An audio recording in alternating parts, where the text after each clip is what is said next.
हाँ जी, good morning students. Last class में अपन ने गैसों की अणुगतिक समीकरण पढ़ी थी। ठीक है बेटा। और गैसों की जो तेरी अणुगतिक समीकरण आई थी, मतलब केटीजी इक्वेशन आई थी फॉर गैसेस के लिए। ठीक है, KTG equation for gases particles, तो वो क्या थी जी? वो थी पीवी इक्वस टू क्या थी? 1/3 एम एन सी स्क्वायर थी। ठीक है, ये तेरी गैसों की इक्वेशन। ठीक है, एक केटीजी इक्वेशन थी। या इसको तू आर टी बराबर भी लिख सकता था, 1/3 एम सी स्क्वायर। ठीक है, क्या थी? 1/3 एम सी स्क्वायर। मैं तेरे को एक चीज बताऊं, अगर तेरे दिमाग में कुछ चीज घुसे तो। ठीक है, 1/3 एम सी स्क्वायर आ गई ये तो। ठीक है, वो बाद में बताऊंगा थोड़ा सा। जो एम सी स्क्वायर है ना, तूने पढ़ा होगा काइनेटिक एनर्जी क्या होती है? 1/2 एम वी स्क्वायर होती है। काइनेटिक एनर्जी क्या होती है? 1/2 एम वी स्क्वायर। मतलब गतिज ऊर्जा जो होती है जी, वो क्या होती है? 1/2 एम वी स्क्वायर होती है। ये तूने बचपन में पढ़ा है। बचपन में तो क्या पढ़ते ही आ रहा, तो गतिज ऊर्जा क्या होती है? 1/2 एम वी स्क्वायर होती है। ये इक्वेशन इसकी तरह ही है, 1/3 और 1/2। ये तो कांस्टेंट, इसका कोई फर्क नहीं पड़ता।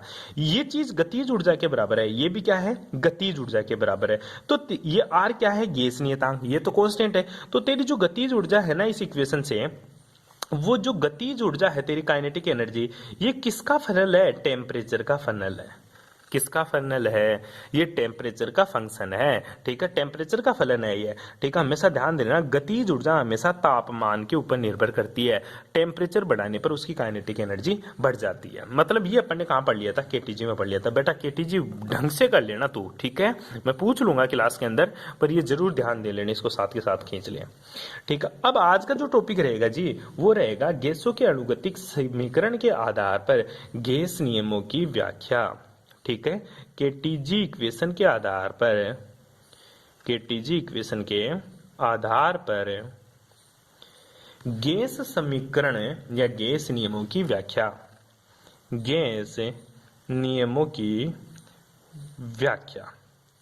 गैस नियम वही तेरे कौन से? गैस नियम कौन से गुरुजी? वही बॉयल्स का नियम, चार्ल्स का नियम। ठीक है, वो सारे अवगाद्रोज लॉ। ठीक है, उनकी अपन व्याख्या करेंगे केटीजी के आधार पर। ठीक है, कि जो मैं केटीजी पढ़ रहा हूं, क्या ये इक्वेशन है गैस के नियमों को प्रूव करती है या नहीं करती है? ठीक है, तो पहला बेटा जी हेडिंग लगा ले, कौन सा है? बॉयल के नियम की व्याख्या। ठीक है, कौन सी है? बॉयल के नियम की व्याख्या। इंग्लिश मीडियम वाले बच्चे ध्यान दे, जब मैंने चार्ल्स लॉ, बॉयल्स लॉ पढ़ाया था, उसी के नीचे आपको नोट्स में मिला हुआ है केटीजी के द्वारा व्याख्या, केटीजी के द्वारा व्याख्या। ठीक है, तो आप वहां से कर सकते हो उसको। ठीक है, तो बॉयल्स लॉ क्या बोलता है? ठीक है, पहले बात करें कि गुरुजी जो मेरा बॉयल्स लॉ है ना, उसके अकॉर्डिंग इसको मैं प्रूफ करता हूं। बॉयल्स लॉ के आधार पर बॉयल्स लॉ एक ही बात बोलता है कि टेम्परेचर क्या होता है मेरा? कांस्टेंट होता है। क्या होता है जी? टेम्परेचर कांस्टेंट होता है अकॉर्डिंग टू बॉयल्स लॉ। और P इज डायरेक्टली प्रोपोर्शनल टू होता है 1/V according to Boyle's law. वहां पे पढ़ ली थी ये बातें, या तो प्रूफ करना सिर्फ।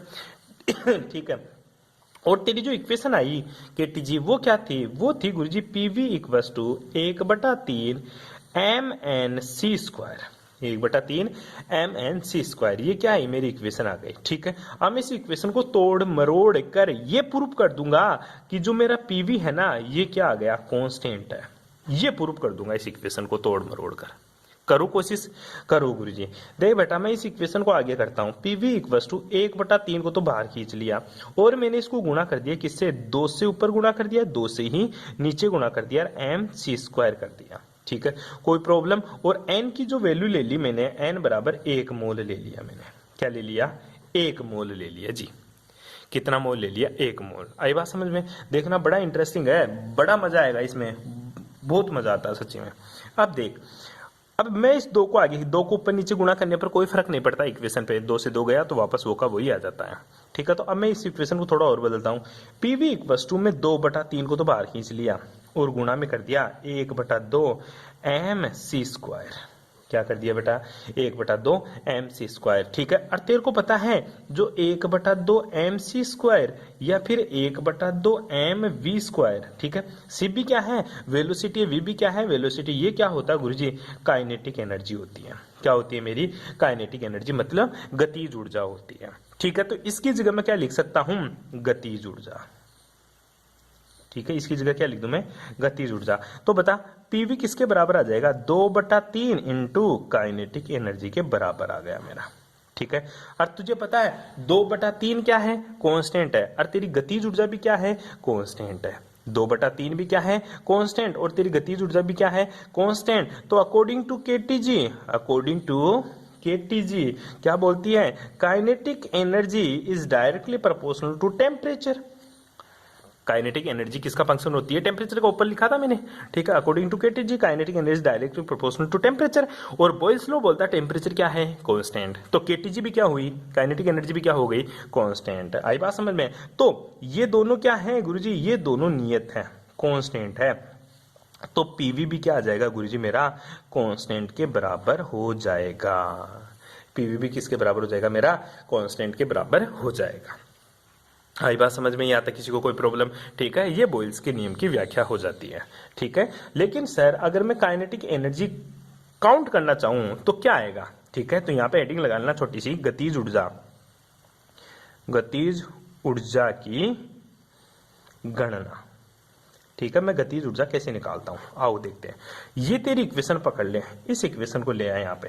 ठीक है, ये इक्वेशन क्या थी, PV equals to 2/3 kinetic energy, 2/3 kinetic energy थी। ठीक है, अब इस इक्वेशन को तोड़ मरोड़ कर फिर से मैं इक्वेशन को सोल्व करने की कोशिश करता हूं। मेरे को तो काइनेटिक एनर्जी चाहिए, तो जो मेरी काइनेटिक एनर्जी आएगी वो किसके बराबर हो जाएगी, 3/2 इंटू पीवी के बराबर आ जाएगी। किसके बराबर हो जाएगी, 3/2 पीवी के बराबर आ जाएगी। 4 1 मोल, क्योंकि अपन ने ऊपर 1 मोल लिख दिया था। ठीक है, 4 1 मोल। आई बात समझ में, यहां तक किसी को कोई प्रॉब्लम। और तू जानता है पीवी किसके बराबर होता है, आरटी के बराबर होता है। तो जो मेरी काइनेटिक एनर्जी आएगी बेटा वो किसके बराबर आ जाएगी, 3/2 आरटी के बराबर हो जाएगी। क्योंकि पीवी की जगह मैंने क्या लिख दिया, आरटी लिख दिया। पीवी की जगह मैंने क्या पुट कर दिया जी, आरटी। ये मेरी काइनेटिक एनर्जी इक्वेशन आती है। और चलो थोड़ा काइनेटिक एनर्जी को लेकर, ठीक है, तो आगे चलते हैं अपन, काइनेटिक एनर्जी को थोड़ा सा और फैलाते हैं। ठीक है, ये किसके लिए था, 1 मोल के लिए था। 3/2 आरटी किसके लिए था, 1 मोल के लिए था। ठीक है, अब ये 1 मोल के लिए था, मैं किसकी बात करूं, 4 n मोल के लिए। ठीक है, अब ध्यान देना, ऊपर से देखते आना, तूने एक कहा माना था, n बराबर 1 यहां पे रख दिया था। ठीक है, इस n की जगह 1 यहां पे रख दिया था, यहां पे 1 चल रहा है, देखते जाना यहां पे क्या चल रहा है, 1 चल रहा है। ठीक है, मान ले यहां पे n होता गुरुजी। ठीक है, तो n कहां रहता तेरा, इनके गुणा में n रहता। अगर n मोल के लिए होता, इसके गुणा में भी क्या रहता, n रहता, इसके गुणा में भी क्या रहता, n रहता। ठीक है, n मोल के लिए ध्यान देना, ये बहुत इंपॉर्टेंट है। अगर यहाँ n रहता गुरुजी गुणा में, तो ये पीवी इक्वल्स टू कांस्टेंट है। ठीक है, कांस्टेंट गुणा n साइड में 1 मोल ले लिया, तो यहाँ पे काइनेटिक एनर्जी की गुणा में क्या रहता, n रहता गुरुजी। क्या रहता, n रहता। और मेरा जो काइनेटिक एनर्जी होता, तो ये n कहाँ चला जाता, इसके नीचे आता। बस ये बात बताना चाहता हूं, इसके नीचे आता। बेटा ये एक बात ध्यान रखना, अगर n होता तो किसके नीचे आता गुरुजी, इसके नीचे आता। ठीक है, तो मैं इसको लिख सकता हूं कि जो मेरी काइनेटिक एनर्जी है, वो n मोल के लिए कितनी होगी, 3/2 RT upon n, 3/2 RT upon n, ये होगी मेरी काइनेटिक एनर्जी 4 n मोल के लिए। क्यों, ऊपर से कैलकुलेशन को ध्यान से देखता, तेरे को खुद को पता चल जाएगा n नीचे आएगा। अब n के लिए अपन गुणा नहीं करेंगे, n के लिए क्या नहीं करेंगे, गुणा नहीं करेंगे गुरुजी में। ठीक है, अब आगे देखिएगा।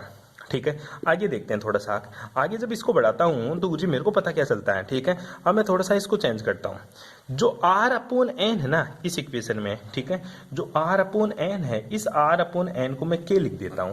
K क्या होता है मेरा, बोल्ट्जमान कांस्टेंट, बोल्ट्जमान कांस्टेंट। कि क्या होता है मेरा, बोल्ट्जमान कांस्टेंट। बस ये बात ध्यान रखना। और फिर ऊपर बढ़ता हूं वापस से, तो मेरी काइनेटिक एनर्जी किसके बराबर हो जाएगी, काइनेटिक एनर्जी बराबर हो जाएगी 3/2 KT के बराबर होती है, जहां पर K क्या होता है मेरा, बोल्ट्जमान नियतांक। और K का मान कितना होता है, K का मान होता है गुरुजी R अपॉन n, n क्या होता है मोल, और इसका मान कितना होता है 1.38 गुणा 10 की पावर -27 जूल। कितना होता है इसका मान, और इसका मान कितना होता है, सिंपल सी बात है, काइनेटिक एनर्जी क्या होगी 3/2 RT, और इसका जो मान होता है 1.38 इंटू 10 की पावर है -27 है जूल इसका आंसर होता है। कोई प्रॉब्लम जी यहाँ पे? ठीक है, ये यहाँ तक आपको करना है, बोल्स के नियम को इस तरह से अपने प्रूफ करते हैं जी। ठीक है भाई, बाकी की बातें करेंगे नेक्स्ट क्लास में। Thanks for cooperation.